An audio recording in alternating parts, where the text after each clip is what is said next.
Why are Americans subsidizing our own extinction?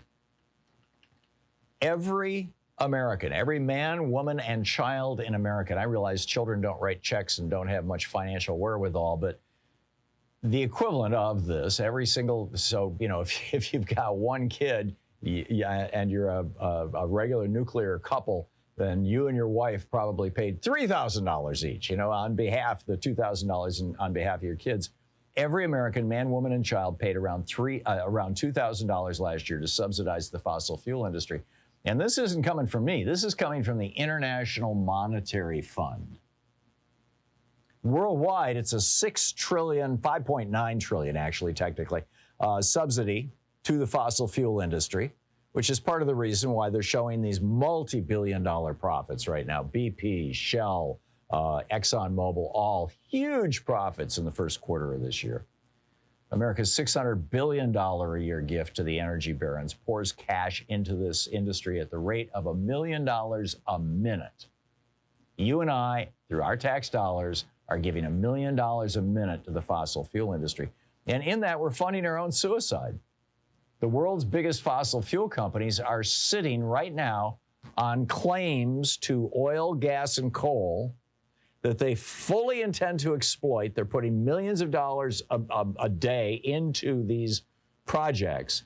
And if all of these projects are used, it will raise the temperature of the Earth to 2.7 degrees Celsius, around 6 degrees Fahrenheit, which is enough to start a dinosaur-level extinction, according to many scientists. And while the fossil fuel companies are running these very sweet ads saying, you know, we're committed to becoming carbon neutral. Well, what does that mean? It doesn't mean that the product they're selling is carbon neutral. It means they're going to insulate their buildings. Seriously. Now, it doesn't have to be this way. We could lead the world in getting off our fossil fuel addiction if only our politicians would stop taking money from the big fossil fuel industry and do the right thing. You know, Donald Trump loved to proclaim, hey, the U.S. is now energy independent. And we are. We have been since the middle of the Obama administration. And here's an interesting fact.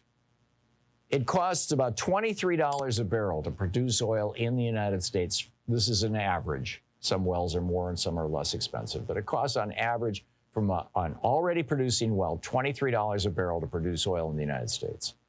It costs $48 a barrel if you're going to drill a new oil well from scratch, from acquiring the lease to the permits, to the drilling, to the building the well, to extracting the oil. That first year, the oil coming out is going to cost you $48 a barrel. So the cost of oil produced in the United States is somewhere between $23 and $48 a barrel. And what are the oil companies in America selling oil for? $100 a barrel, more or less. I mean, it varies from day to day, obviously. So why isn't American oil selling for $50 or $60 a barrel? Why haven't we kind of disconnected ourselves from world oil prices if we can produce all the oil we need?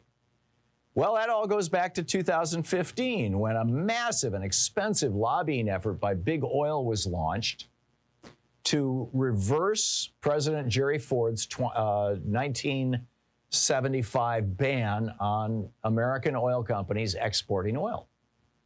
Up until 2015, and I said yesterday I thought Trump signed this law. It turns out it was Obama.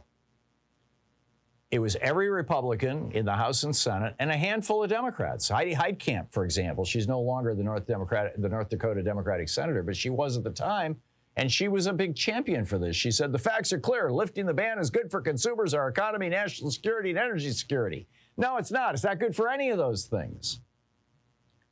Heitkamp, by the way, is now a lobbyist. She most recently was hired by a bunch of rich people to block Build Back Better because it raises their taxes. So here we are. 5 corrupt Republican justices on the U.S. Supreme Court in 2010 in the Citizens United decision said it is perfectly legal for oil companies to buy politicians. And people like Heidi Heitkamp had their hands out. And every single Republican and a good-sized handful of Democrats. Yes, we'll take money from the fossil fuel industry. We'll work on their behalf. We could have $60 a barrel oil in the United States right now if we just stopped letting our oil companies sell it overseas for $100 a barrel. I realize oil's a national or an international sold commodity and the oil markets are fungible and all that. Well, yeah, technically that's true. Tell that to Saudi Arabia. Saudi Arabia sells oil to themselves for like what, $10 a barrel? Gasoline is virtually free there because they produce more than they need. We produce more than we need. We could define our own price of oil here in the United States. But instead, we're letting the oil companies screw us. The inflation it's causing is being blamed on Joe Biden. And meanwhile, over in Europe, guess what the European Union did this week? The European Union just voted to provide both a legal requirement and subsidies that by 2025, that's 2.5 years down the road, every single public building in all 27 of the European Union countries, I think there's 27 now, every single building in every single one of the EU countries will be covered on its roof with solar panels. Every one. Why? Because they want to stop being addicted to Russian oil. They're trying to go along with the sanctions. But here in the United States, what are we doing? Well, we're giving $600 billion this year in subsidies to the oil industry. We're allowing them to export American oil, which costs them $23 a barrel to pump, and we're allowing them to export it for $100 a barrel when they could be selling it in the United States for $50 or $60 a barrel. I mean, this is plain old flat out nuts. Back in 2009, the G20, which included the United States, every single country to that meeting in 2009 signed an agreement saying that they would cut back on this $5.9 trillion worldwide subsidies from governments to the oil industry, that they would all work on cutting it back. And many of those countries have now cut back their subsidies in small ways, but they're cutting them back. In the United States, the subsidies that we give to the fossil fuel industry have increased. If we want to stop funding our own suicide, at a minimum, Congress needs to reverse this lobbyist-purchased 2015 law that President Obama signed that lets U.S. oil companies export their products. We must set a 2 or 3 year goal for phasing out all of the fossil fuel industry benefits, subsidies, all $600 billion a year worth of them. That's almost the Pentagon budget is what we're handing over to the fossil fuel industry in the United States every year. End those subsidies and take some of that money and put it into green energy. I mean, this was built into Build Back Better, which, of course, Joe Manchin and all the Republicans opposed. In fact, Joe Manchin is running ads in West Virginia right now for a Republican running for Congress saying, yeah, he's one of our guys. He voted against that terrible Build Back Better bill.